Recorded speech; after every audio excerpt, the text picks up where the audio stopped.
Welcome to Mountain Craft Studio. My name's Christine. Come on in and I'll show you what I've been working on.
Hello, I've been busy out here in the workshop.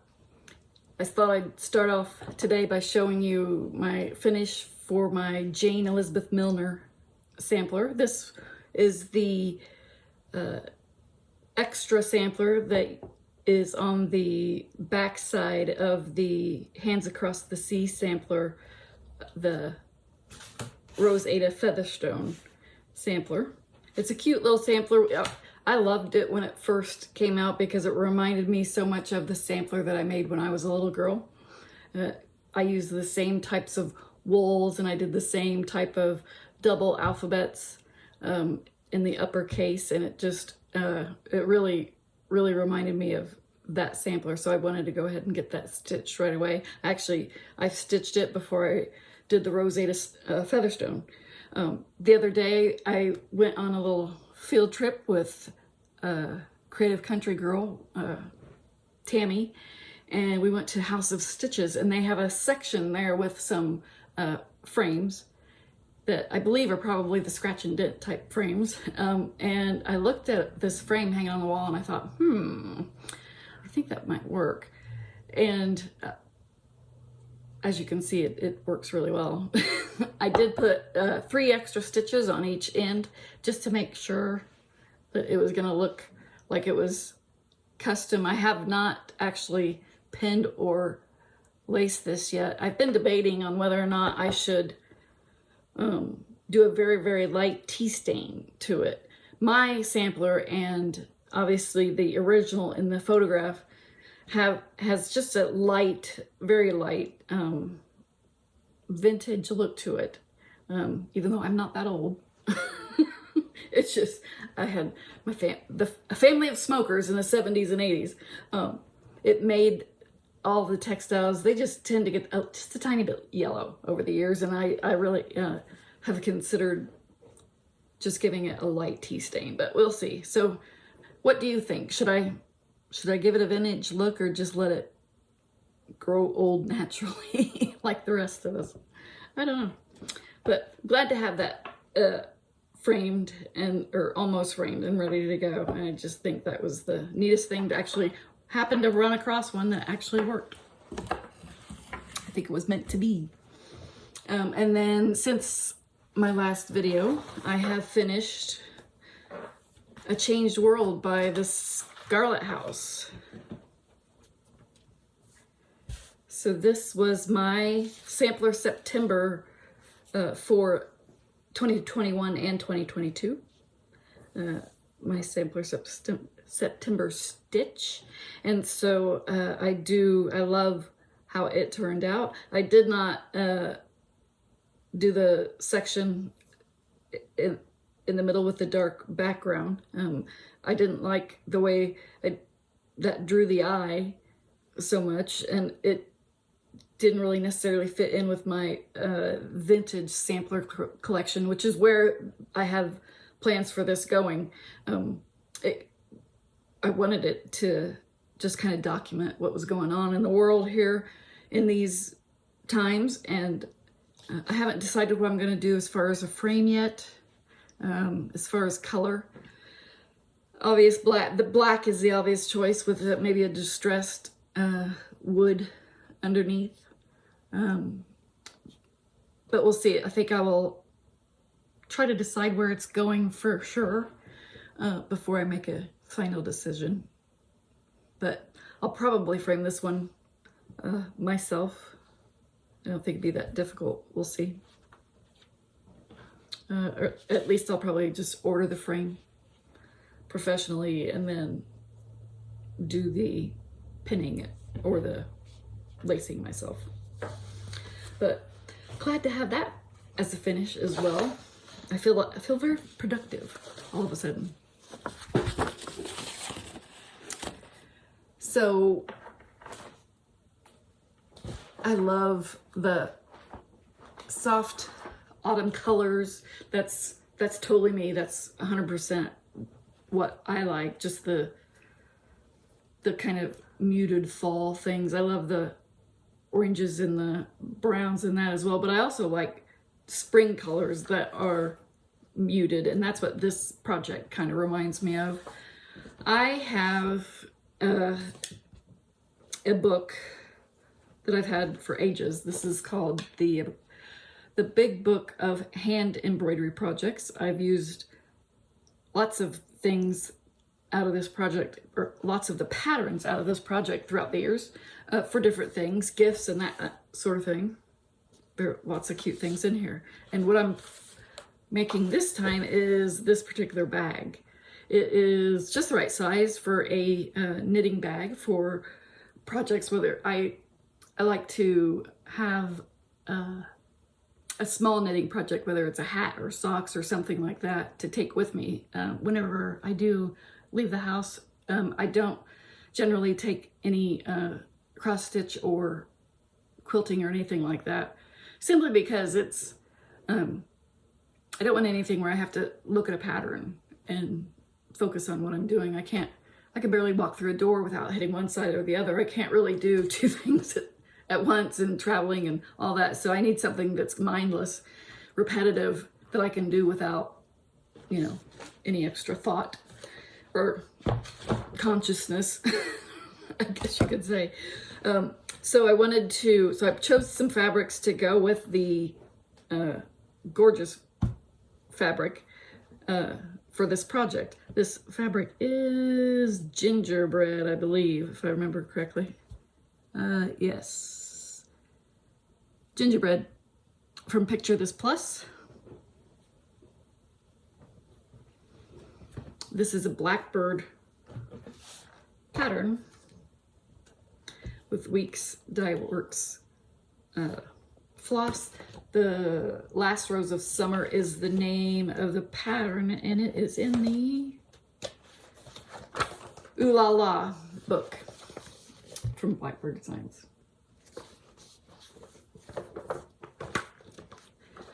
Again, it was on the a book originally, which is a neat, beautiful finish, but I thought it would also be great on the top, on the side of that bag. I'm always looking for ideas of what can I do with a cross stitch other than frame it and stick it on a wall, or make it into a pillow. You know, you can only do so many pillows and have so many frames on the wall. The farmhouse that we live in now, actually the upstairs has the slanted walls even, and so I have less wall space than I ever have. So I really need to, you know, keep it under control somewhat. My husband did point out the other day, though, that once we get the back half of the studio finished, I'm going to have a lot more wall space available. I'm like, oh, yes, I am. I'm very aware of that. Oh. Anyway, I thoroughly enjoyed my trip to House of Stitches. If you haven't been, you should probably put that on your bucket list. They really have a beautiful shop there. They have thousands and thousands of patterns. I should have probably taken more pictures, but I was just so overwhelmed. I actually ended up checking out of the store 3 times because I went up to the counter, I checked out, I thought I had everything I wanted. Well, then I saw something behind the counter. I said, oh, I gotta have that too. And then, you know, I stood there, I was waiting for Tammy, and somebody else checked out, and then I had to, oh, I need that too because they have it. And anyway, it was a lot of fun. You should go. So One of the unique things that they had there that I thought I would show, because I really thought it was neat, is this little Nantucket pincushion. It's a little basket. Hopefully you can see this because I really don't want to take it out of the package. It's a little Nantucket basket with a cloth top that can be stitched. It's through the woods pincushion for Nantucket basket. It's called, the company is Fine Needlework Designs by Jane Timmers of Roswell, Georgia. And it has the most darling little house and bees kept and sun, right? That can be stitched on there. How cute is that? I had to have it. That is adorable. So I went to, it looks like it's probably, oh, it's 35 count natural linen. That's not terrible. It looks like it's done with General Arts sampler threads. So, yeah, very cute. That'll make a great little souvenir for that excursion. I think that'll be great. I do like to do that whenever I go travel or do anything. I like to find something needlework or whatever fiber arts related, rather than a little tchotchke to stick around. I like to have a project, right? I have socks, all kinds of things that I've knit that remind me of places I've been. So if you watched my last episode, you met Agnes. Agnes is a cat that showed up to the farm here and has played the most incredible game of bait and switch I've ever seen. She showed up very sickly and of course malnourished, and laid around basically for the first 2 weeks like she was on her deathbed, and very sweet and loving, and all she wanted to do was, you know, be held and all that kind of stuff. She has turned into a wild child, crazy cat. So she has been kicked out of the studio. She's been evicted.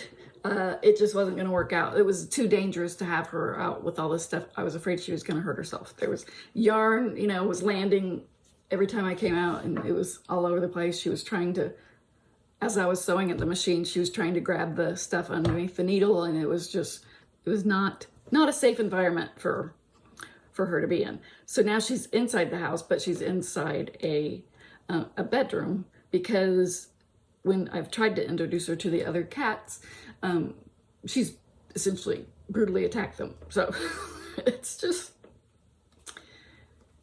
going to be a process with Agnes. So anyway, I'm not giving up on her yet.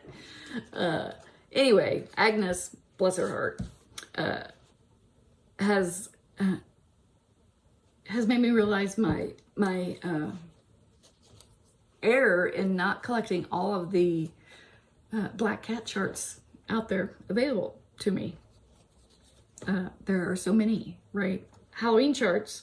My favorite Halloween chart with a black cat probably is this Midnight Watch by Blackbird Designs.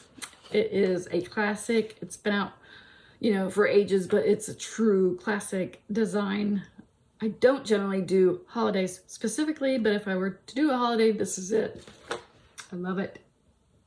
I have chosen, of course, for her namesake, I've chosen needle and flax Endora fabric, right? For the background, which is perfect.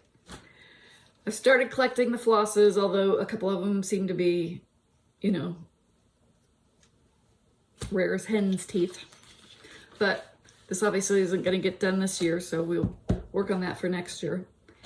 And if you would like to have a chance to stitch a midnight watch piece as well, in celebration of your own cat or Agnes.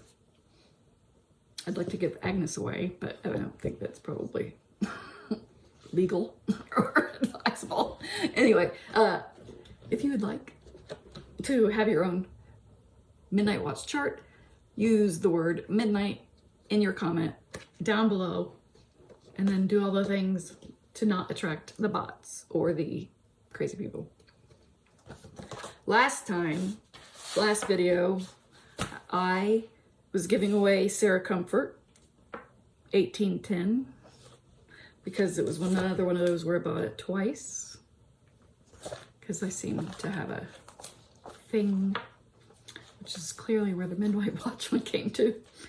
Anyway, and the winner of that, which is Carol Brabbit. So Carol, if you could leave me a message, get in touch with me either here or Instagram, and I will get this out to you right away.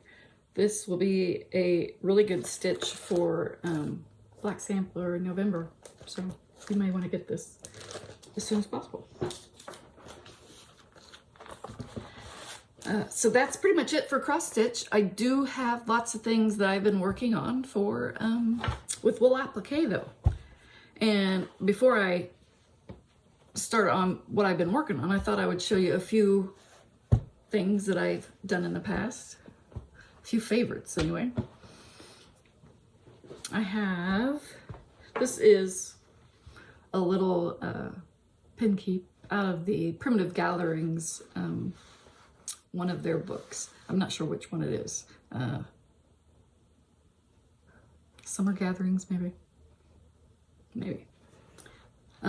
Anyway, it's one of my favorites because I love the little ladybug and I love the flowers. Very, very cute.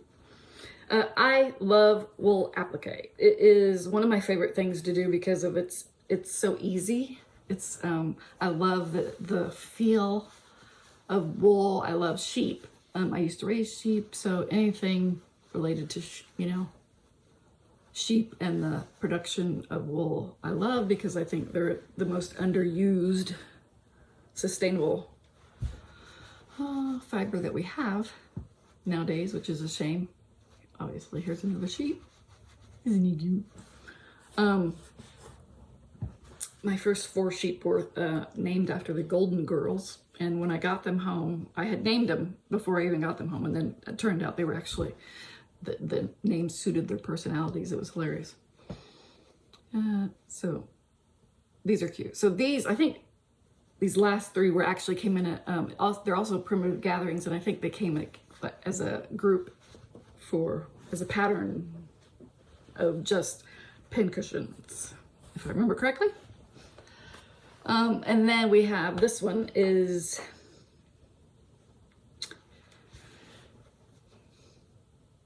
a needle book. This came from, I believe, actually I don't know.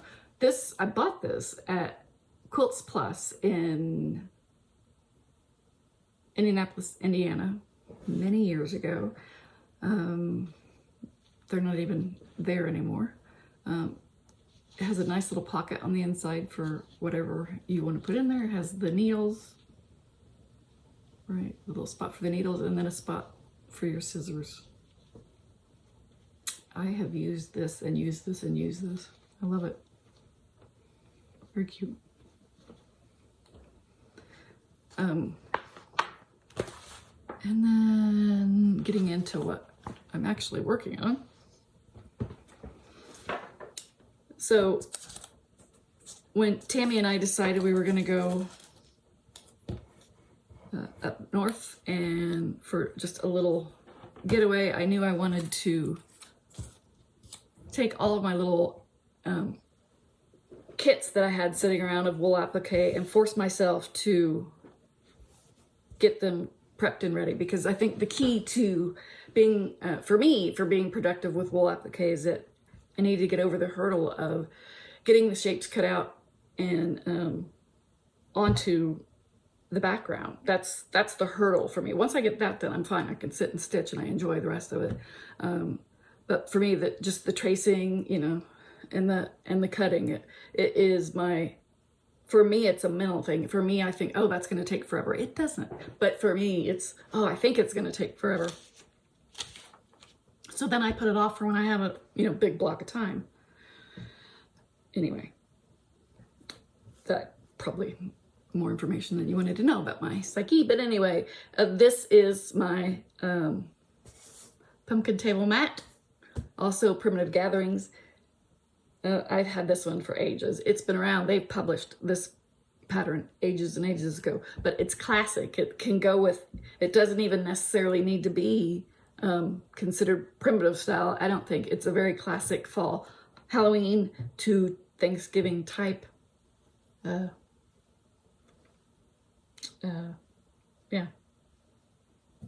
decor. This plaid will go on the back. I'm done with the blanket stitch. I'm just filling in now with the stem stitch for the little vines and the things on the tendrils and that sort of thing. It's been fun. It's been an adventure. I'm also trying to do this in the same room as Agnes sometimes. She is not much help. Bless her heart. So anyway, the next one is, again, Primitive Gatherings. They have, I have purchased quite a few of their patterns over the years. This one comes from Autumn Gatherings. I love this book. I want to make this quilt. I don't know why I've never gotten around to that. I should have by now. I've had this for ages. There's another pumpkin table mat in a different shape than this book, which would be a good one. Let's see if it's in here. This is the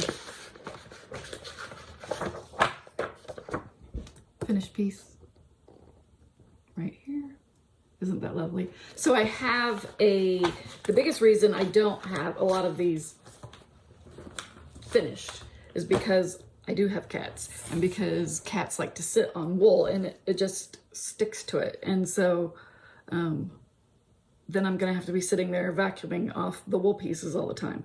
So I do have a spot though. I have in the, if you took the log cabin tour, you would have seen there's a schoolmaster's desk in the large room of the cabin, and it has kind of a slanted front, and I think I can put this on that slanted front and the cats won't sit on it because it is slanted. At least that's my theory. We shall see. But I'm anxious to get started on this. As soon as I get the pumpkin done, I'm gonna start this because I'm looking forward to putting the blanket stitch pieces on these tongues because I think they're so cool. I have some Baldani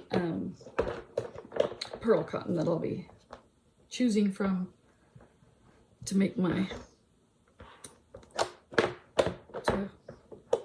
to go with spicing it up a little bit. That'll be fun. Put this down here. And then moving on to throughout the winter, this is Cold Days by Primitive Pieces by Lynda. Let's see if I can get this in. I don't think I'll get it in all the way. I've got some that I think you can see. Aren't these cute? I don't even have their mouths on yet and they're already adorable.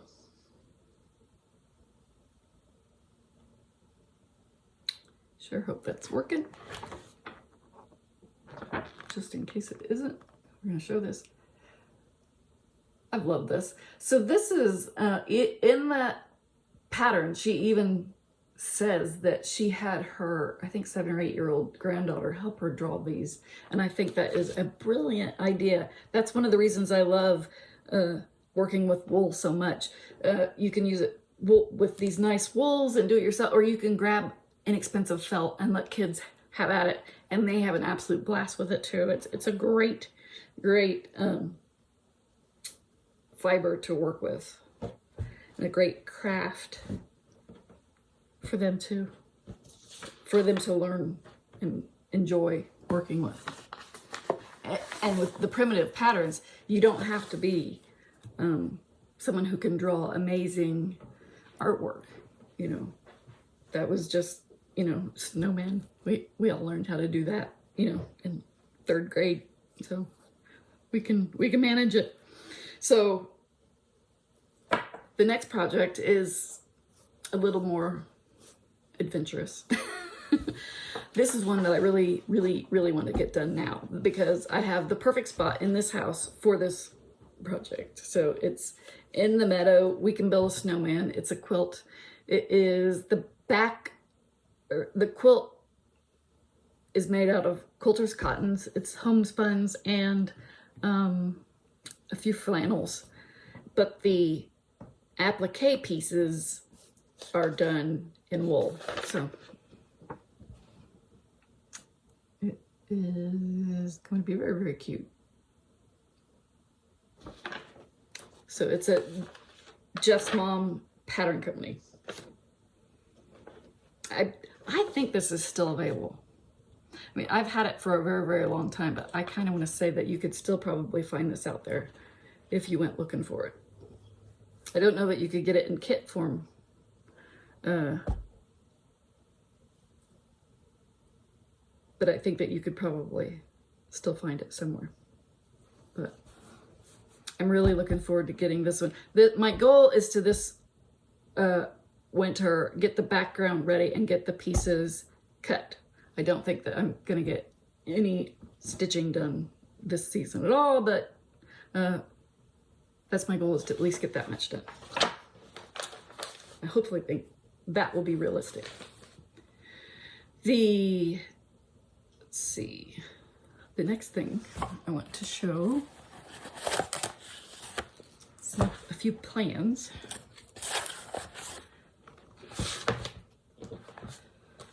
So I have a couple of pillows that I need to recover. And during my trip up north, we went to Yoder's, which is a fabric store in Shipshewana, Indiana, which has a wonderful selection of lots of solid fabrics and wool fabrics and that sort of thing, because it's an Amish community. So you can find things that you don't find in most of your average quilt stores. So I bought several wool fabrics that I wanted to supplement my wool stash a little bit, because I am wanting to make this little pillow cover. Isn't that darling? This comes from this book, Exploring Folk Art with Wool Applique and More. There are several projects in here that I absolutely love. There's rug hooking, which I also do, and I love some of the designs in here. A lot of the patterns you could do either or, whether you want to do rug hooking or wool applique. Very beautiful designs. I love them.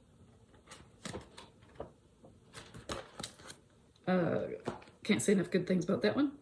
So these are the fabrics. I need to go ahead and get those felted.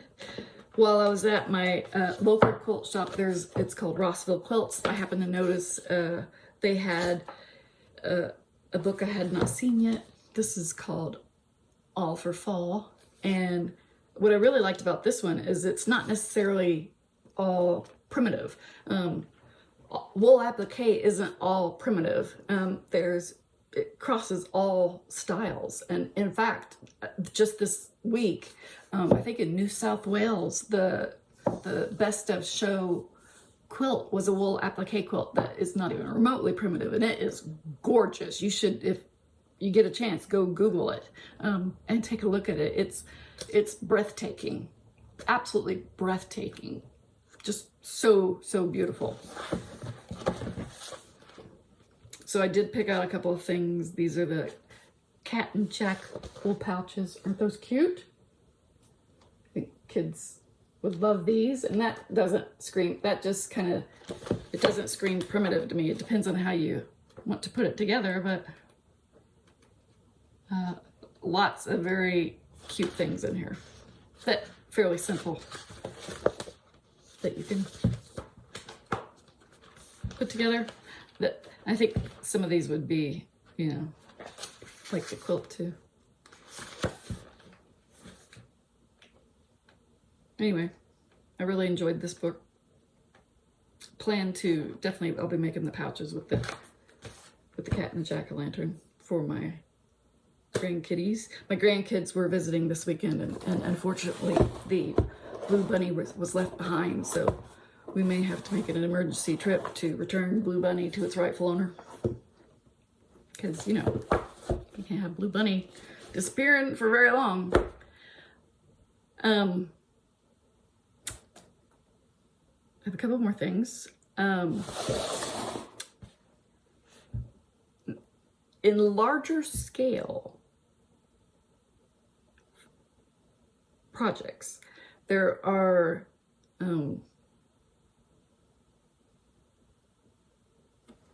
I have one that I've done before that I want to share with you, and I'll go ahead and do that first. It is framed. It is framed and it is under glass. Normally I wouldn't do that.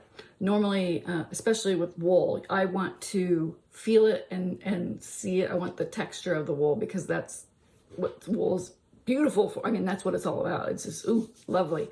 And you want to feel it and touch. But when I made this particular quilt, I was living on a farm, and it was dust central. It was, you know, this was the plains of part of Indiana, and it was just, there was no, I thought I would be vacuuming it, you know, all the time. So I went ahead and had it framed. It also didn't, it wasn't, I had it matted because there wasn't enough on the edges to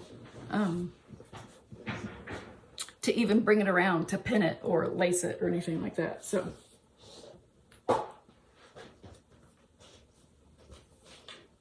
this is a quilt pattern by Lori Smith. Some of you may recognize. I'm going to try to get some of the glare out, but probably not going to be able to help you. I love doing this one. It was just something fun to sit in the evening and do. I remember doing it one winter, and it was just, you know, very relaxing. I love it. The colors, the green, really, I had a wall in a big old farmhouse drafty farmhouse that we were in at the time, and I had a large wall, and I needed something big to take up room, and that worked really well. That farmhouse was so drafty. I had a rag rug in front of the kitchen door that would fly across the room when the wind blew. Sometimes, literally, Anyway, so I'm not afraid of large projects. In fact, I have a mystery hopefully one of you will solve. I had started a large project many moons ago. It was a block of the month project that a quilt shop somewhere in the Midwest, I cannot recall who it was to save my life. It was either like Iowa or Michigan. I know there's lots of states in between each of those, but or maybe Wisconsin. I don't know. I can't for the life of me remember who it was. But you would get, for whatever your dollar amount was, you would get 2 of these a month. There were these little kits, right? They came like this, and it just gave you the little shape that you were supposed to, that was supposed to be the center, and the rest of this you were just supposed to crazy quilt right together into this pattern, so that you would have a whole bunch of them, and you would sew them all together, because there was an antique, and they copied all these from that original antique. And I got about, I don't know, looks like 10 or 12 of them, and then it disappeared. They stopped coming, and everything about these was wiped from the internet. Like everything. Like I can't find the name of it. I can't find the pictures. I can't, everything is gone. So, if you happen to be out there and you remember this and might have any information about this mystery, I'm just curious, was it possibly somebody was doing this and they got caught because they didn't really have permission to do this? You know, I don't know. Was it aliens? I don't know. It looks very similar to Primitive Gatherings has one that now is, you can personalize it to put whatever you want on the inside. This isn't that one. This was before that. I can't remember what hers is called.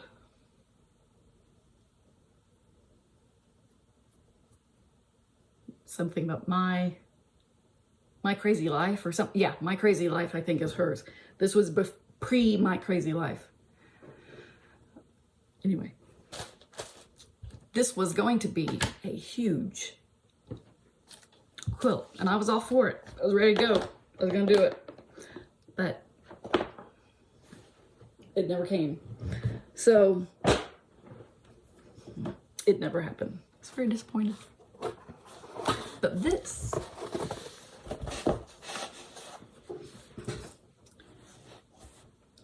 is the Emily Monroe quilt pattern.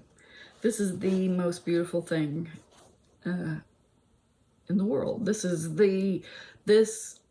quilt is just unbelievable. I'm hopefully this camera facing down is picking this up, but I'm gonna hold it up too, just in case.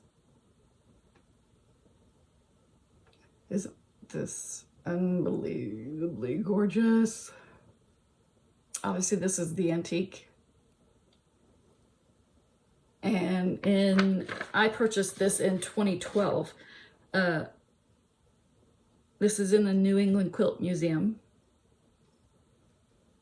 and I was able to purchase the full-size patterns, etc., for this quilt. It's 68 by 59 and a half. That is a big quilt. I don't know that I will ever finish it exactly as it is here. I kind of feel weird about making historic quilts that are this personalized. I feel weird about making an exact copy, but I wouldn't mind using some of those patterns to make something unique to myself, if that makes any sense, right?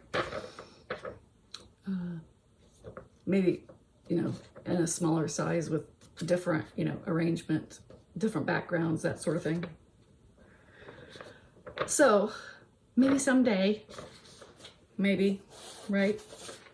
This is one of the dreaming projects that may or may never get done, but it's here, and the patterns are here, and I can use those patterns for anything I ever want. There's all kinds of things in there. There's horses, cats, flowers, all kinds of fun stuff. So that's all good, right? Let's see. There were a couple other things that I picked up on that fabulous trip that I wanted to share. And before. There's been a lot of sharing of books and how to put finishes on books and things like that. And I thought I think that's a great idea. A lot of emphasis was on, you know, picking up the right color of book. Did I just whack the thing I did? Sorry, I didn't mean to make your head spin. If you can't find a book the right color for your project, going out and finding some old books to put fabric on might be a good solution. So these books were really old. You can tell by the pages, but you could just go and get newer books from your library. You know, your library almost always has sales a couple times a year probably of hardback books that they want to get rid of. And it's books that people have donated and whatnot, or things they just no longer are using. And so you can usually get them really inexpensively. You could then take a piece of fabric and recover them. And what this person, I've purchased these with pre-covered. They had just folded it in, laced it, kind of like what we do with our textile projects, and whether it's cross stitch or whatever. And then they also put some fabric glue or something in here just to make sure that those stayed down really tightly. But then you have the perfect color book, right? Because your fabric is on there, and you can do several different books, or several different fabrics, and it looks really cute. I bought a huge stack, and so I have lots of that I can use in different rooms and things like that. And then you could just have, a stack of them with one finish on top or whatever, which I thought was cute. The other thing I thought I bought, these are a stack of nursery rhyme books. There's Mother Goose, Alice in Wonderland, and the Three Little Pigs. They have, incredibly cute art on the front of them. And I think that these would be incredibly cute to go with, our little samplers, right? The little girl samplers or anything like that. Or maybe combine those with some of the books that have a chart or something, or a stitched piece on it. I think that would be adorable. And then while the first day, Tammy and I were headed up north to go to Quaker Haven, she ended up having a flat tire, poor thing. And so she sent me a message and said, hey, I've got a flat tire. I'm going to be running late. And I said, no problem. I'll find something to do. And I found an antique mall that was on the way. And I thought I'll just, stop there and wait or kill some time and then head on up, because I wanted her to be there to check in right before we checked in. And so I wandered around, and I'd never been to this antique mall before. And I just Googled it and found it, and I seriously lucked out. So I was very, very pleased that she had a flat tire. Sorry to her, but it was good for me. So these are, this is what I found. So this is a handmade shaker sewing basket. This is a new one. It's by Rod Harriet. He made it in 2005, but it's incredibly well done. It's a nice thick piece. It looks like it's made out of cherry. And then he had another one with a lid. Isn't that cool? And he's, signed it there at the bottom.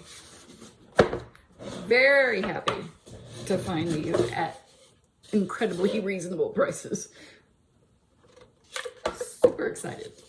So I want to do a nice finish on the inside of these. This one looks like it had, I don't know what was going on, but there's a little bit of something. But I thought a little fabric finish for that one, maybe in order. And then I'm going to stick a couple of photographs up here, or maybe there, and show you the quilts that I found. So